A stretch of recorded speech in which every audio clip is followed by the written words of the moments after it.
este ruido podía ser perfectamente el de un ovni pasando rápido y alejándose. Eso es lo que vio José Climente, Pep Clement, en Sóller, una fría noche de noviembre de 1979. Este hombre salía del cine ya de noche y estaba en la población de Sóller, en un lugar de Mallorca, España, que está entre montañas. Aún llega un tren centenario de madera y es un lugar idílico, muy bonito, con bastantes turistas en verano, pero en invierno se queda para la gente del pueblo y los extranjeros que han comprado alguna casa allí. Todas las calles son de piedra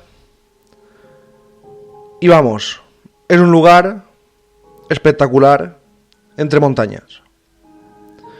Cuando salió del cine, Pep Clement siempre llevaba una cámara Minolta encima. De repente vio encima de una montaña, el Puig de l'Ofre se llama, que tenía justo a la vista al salir del cine, captó una luz muy intensa.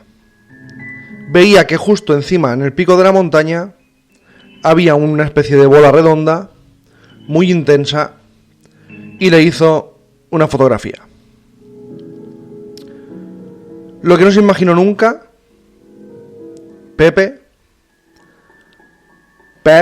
en mallorquín, es que esa fotografía sería portada de muchísimos periódicos nacionales y extranjeros. Todo el mundo en el pueblo sabe quién es. Todo el mundo sabe que esa fotografía le hizo famoso. Y también hizo famoso el pueblo.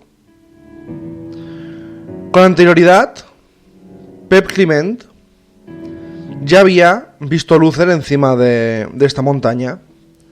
Era mecánico y se hizo amigo de, digamos, otra persona que sí creía mucho en fenómenos paranormales. Era una especie de ufólogo, pero claro, este otro ufólogo contaba cosas muy inverosímiles. Decía que había quedado con extraterrestres. Y claro, hasta ese momento de la fotografía no se les tomaba muy en serio.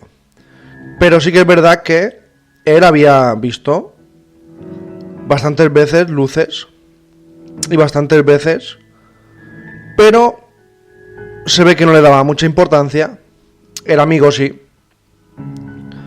hasta esa fotografía. ¿Y por qué fue tan famosa esa fotografía? Lo que mucha gente no sabe es que a esa misma hora un avión Super Caravelle de la compañía TAE, que cubría la ruta Palma-Tenerife, tuvo que aterrizar de emergencia en el aeropuerto de Valencia, al sentirse intimidado en el aire por un objeto o objetos voladores extraños que perseguían el avión. Pep Clement recuerda que esa luz seguramente era una de las que perseguía el avión. Y el caso se hizo muy famoso porque estamos hablando del caso Manises. Lo que mucha gente no sabía, o que aún no sabe, es que Pep Clement en Sóller, Mallorca, fue el primero que hizo una fotografía a ese famoso ovni. Al famoso ovni y al famoso aterrizaje de emergencia y persecución con caza del ejército incluido, el famoso caso Manises, del que imagino que todo el mundo ha oído hablar. Si no, un día hablaremos de él. Pero básicamente fue un ovni que persiguió un avión y decidió el piloto aterrizar en Manises porque sentía inseguro, decía que ese ovni, subía y bajaba rápidamente, que se acercaba muchísimo al avión y por eso, así de forma resumida, decidió aterrizar en Valencia, en Manises, para evitar una catástrofe y evitar que el avión de pasajeros con 109 personas a bordo tuviera un accidente. Después de eso, salió un comandante del ejército con su caza a perseguir dicho ovni. El ovni iba más rápido que un caza.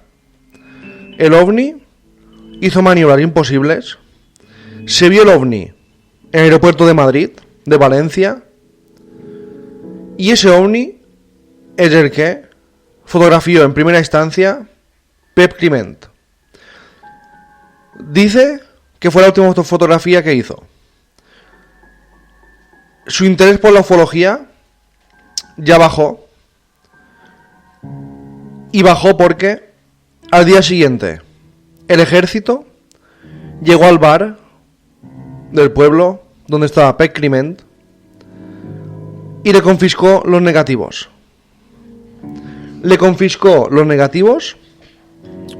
Nunca los ha recuperado, nunca le han dado ninguna explicación de lo que era eso, y por eso Pep Clement decidió ya dejar un poco apartado del tema, un tema que con los años se ha hecho muy famoso, gracias al programa Cuarto Milenio, donde Iker Jiménez entrevistó al piloto del avión y al piloto del caza. Y claro, este caso se volvió a la palestra.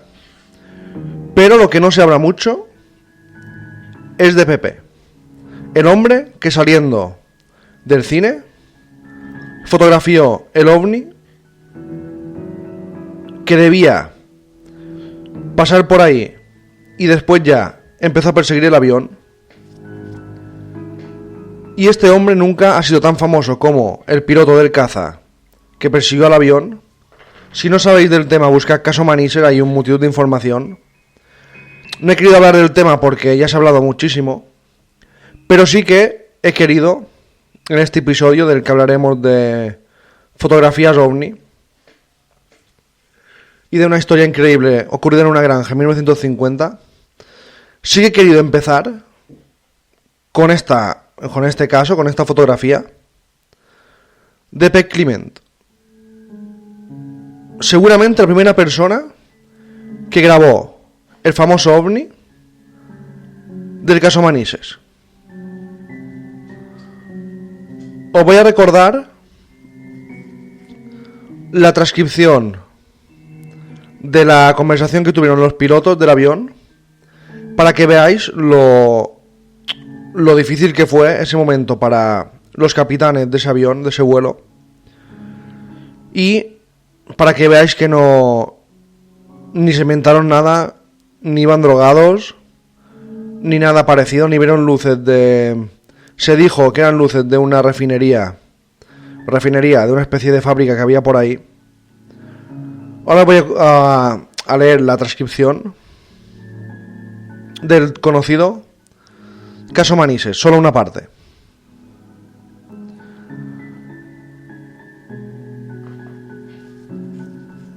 La caja negra del vuelo JK 297 tuvo que ser hecha pública, y en esa conversación de la caja negra del vuelo, el comandante Javier Lerdo de Tejada y el personal de las torres de control de Valencia y Barcelona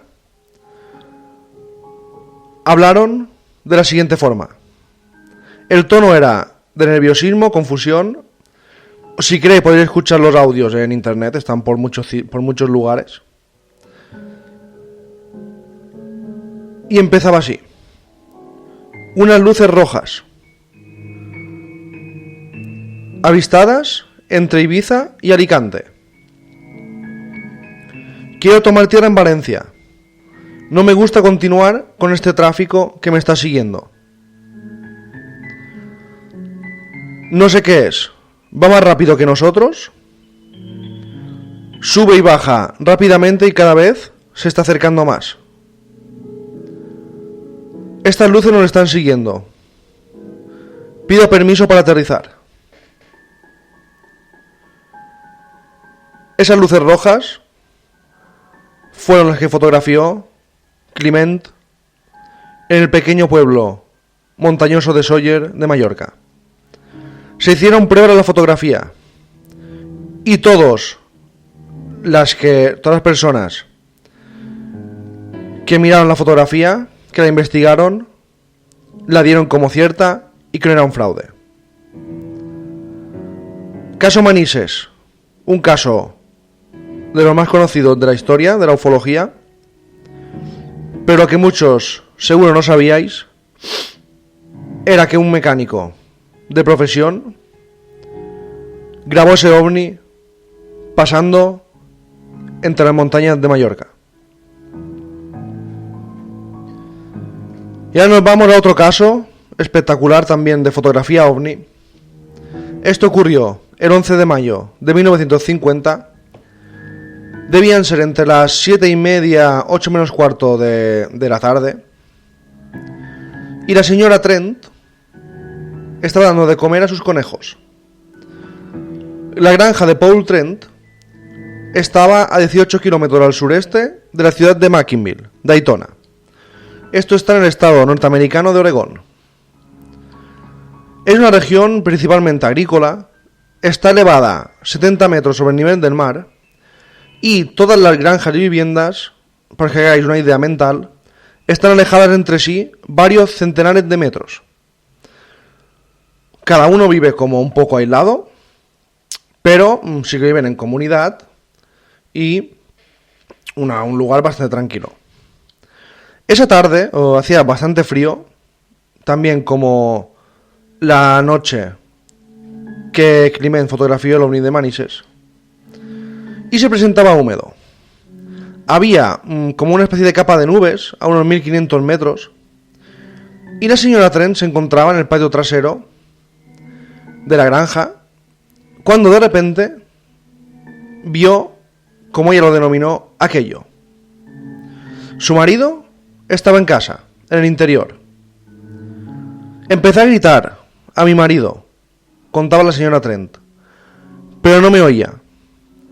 Así que corrí hasta la casa. Paul no sé qué hacía en la cocina. Salimos los dos rápidamente al exterior y el objeto seguía ahí. Parecía que iba hacia el noreste.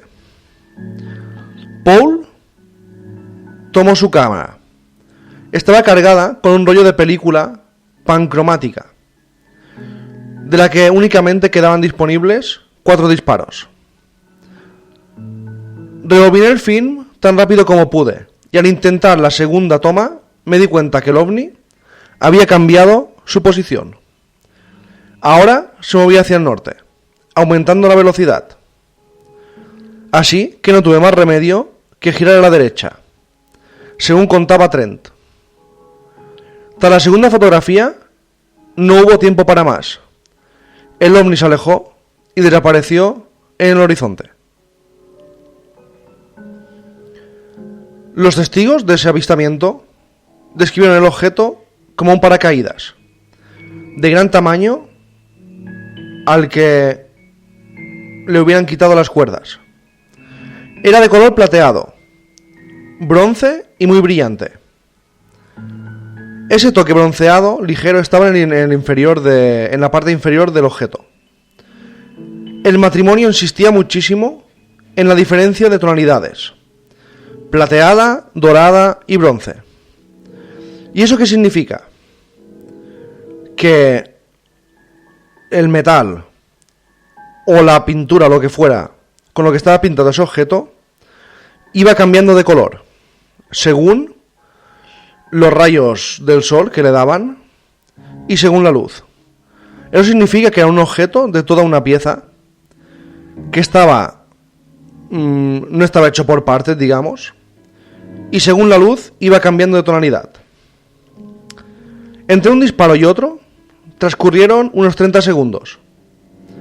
Según la estimación de Paul, en ese lapso de tiempo, el ovni se movió muy lentamente.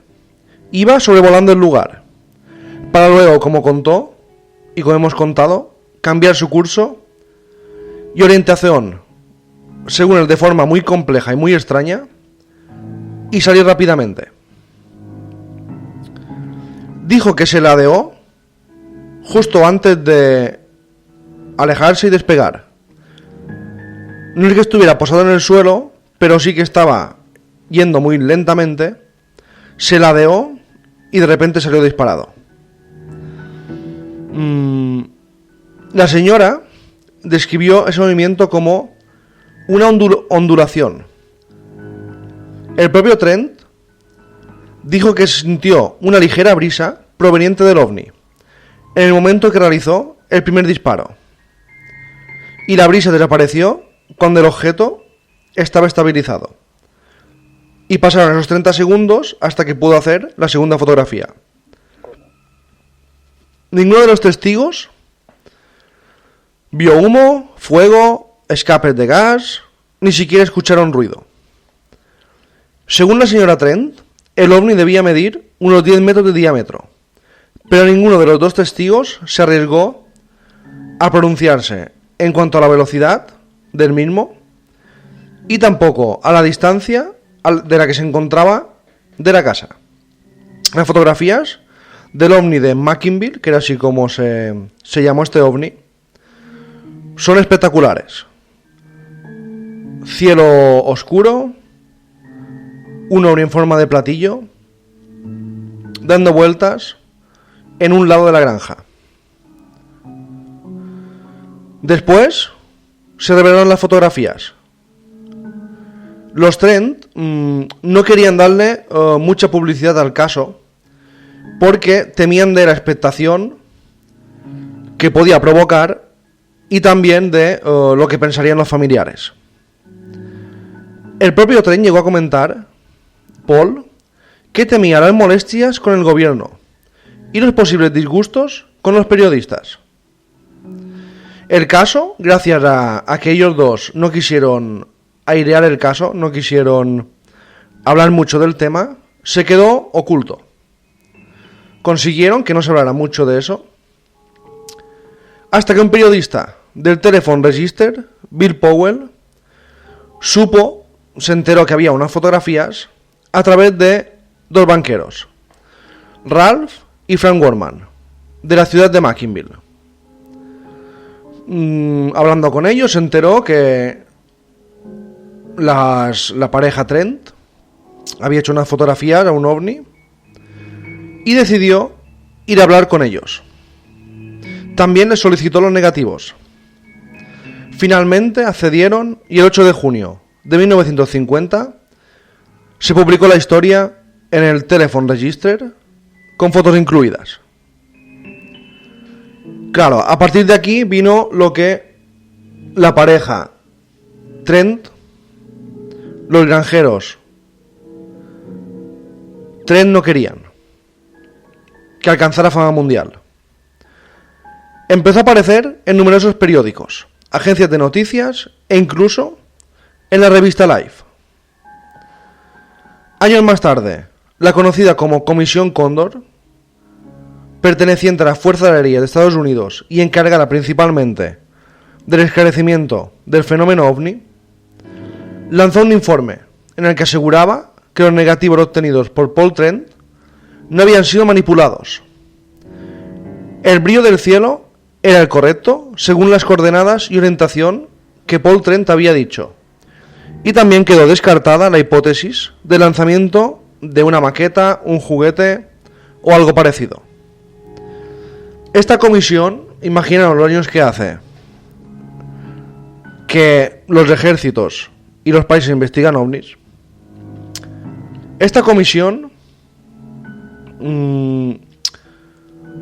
puntualizó Es uno de los pocos informes ovnis en el cual todos los factores estudiados, ya sean geométricos, psicológicos y físicos, están en perfecto acuerdo con la hipótesis según la cual un extraordinario objeto volante plateado metálico en forma de disco, de unos 10 metros de diámetro y evidentemente artificial, fue observado por 2 testigos.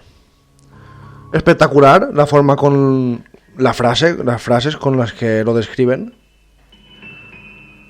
Y después de muchos más análisis, esta comisión afirmó que el objeto debía estar a unos 400 metros de distancia de los testigos, descartando totalmente ya el lanzamiento de, como hemos dicho, una maqueta, un objeto sujetado con una cuerda o que fuera una broma.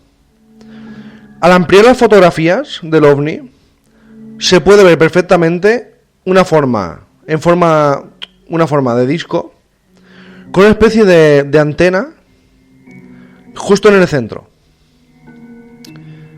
Este caso, el caso ovni de Mackinville, a fecha de hoy, es uno de los más misteriosos, los más emblemáticos, los más conocidos y los más difíciles de desprestigiar para los escépticos. A día de hoy es un avistamiento excepcional y unas fotografías 100% reales. ¿Qué fue el ovni de Mackinville? ¿Qué fue lo que fotografiaron? Pensad una cosa importante. Mucha gente puede pensar que a veces hay gente que hace fotografías de ovni, o las manipula, o se las inventa, o para tener fama. En este caso, es todo lo contrario. Este caso, la pareja Tren, los granjeros de Daytona, se toparon con algo excepcional, lo fotografiaron y no quisieron que se hablara del tema. Seguramente meses después sí que quisieron hablar del tema porque necesitaban hablar de eso. Imaginad qué ganaban con eso. No ganaban absolutamente nada, no vendían nada, no tenían ningún negocio. Y esta gente perdía más de lo que ganaba. Son fotografías espectaculares, buscarlas en Google, a mí me han encantado. Parecen muy auténticas. Y para mí, esta familia, yo creo que no mintió, que fotografiaron lo que vieron, sea del ejército, sea de otros planetas, sea de donde sea, como he dicho muchas veces. Pero la fotografía está ahí. Una cosa es mentir y otra cosa es que muchos testigos no mienten. Hay testigos que mienten a propósito y hay otros testigos que no mienten. Por eso a mí no me gusta desprestigiar a ninguna persona que habla de fenómenos extraños, de fenómenos paranormales, porque como en este caso y como en el caso de Sawyer de Mallorca, del que hemos hablado al principio, estos testigos lo fotografiaron, eso estaba ahí, las fotos son reales. Por eso he querido hacer estas dos historias, las he querido juntar en un capítulo, porque tienen muchísimas similitudes. Y estos dos testigos, lo que fotografiaron es lo que había en el cielo. Que sea una cosa u otra, ese ya es otro debate y es otro tema. Pero yo creo que nunca hay que desprestigiar a nadie, ni reírse de nadie, que dice haber visto algo extraño. Porque verlo, seguramente lo habrá visto. Ahora, saber qué era ya es otra cosa muy distinta. Pero no hay que meter en el saco a todo el mundo de que se inventan cosas, que manipulan fotografías, porque seguramente a muchos de vosotros han ocurrido cosas extrañas. No lo habéis dicho, no lo habéis contado, no tenéis fotos, pero sabéis que os ha ocurrido y no sabéis qué es. Por eso, estos dos casos he querido llevarlos hoy al programa, porque me parecen dos casos increíbles, de los más verídicos de fotografías que he visto. Y solo os quiero dejar con una reflexión. Pensad cómo vivieron estas dos personas, el matrimonio Trent, en esa granja aislada, en medio de Estados Unidos, con dos fotografías en la mesita de los dos ovnis, del ovni, perdón. Imaginaos cómo tuvieron que vivir esas gentes, ir a dormir por las noches, sabiendo que se podían volver a aparecer, que podía volver a aparecer este ovni. Y yo creo que penséis, que os metáis en su piel, cómo debió ser esos meses posteriores y años. Supongo que después ya se les pasó un poco o se les medio olvidó y ya el miedo se fue. Pero yo personalmente estaría acojonado, perdón por la expresión, muerto de miedo al caer la noche, sabiendo que este objeto, fuera lo que fuera, ya me visitó y sabiendo que podía volver a aparecer, y vayan ustedes a saber con qué intenciones. Pero esta gente seguramente era gente ruda, era gente que no tenía miedo a nada. Por eso fue rápidamente este hombre, Paul, a buscar una cámara y fotografiarlo. Pero pensad cómo vivir en un lugar alejado, una granja, sabiendo que vino algo excepcional a visitarte, sea un extraterrestre o sea del ejército, lo que sea, y que puede volver a pasar y puede volver a estar vigilándote. Gracias a todos y hasta la próxima.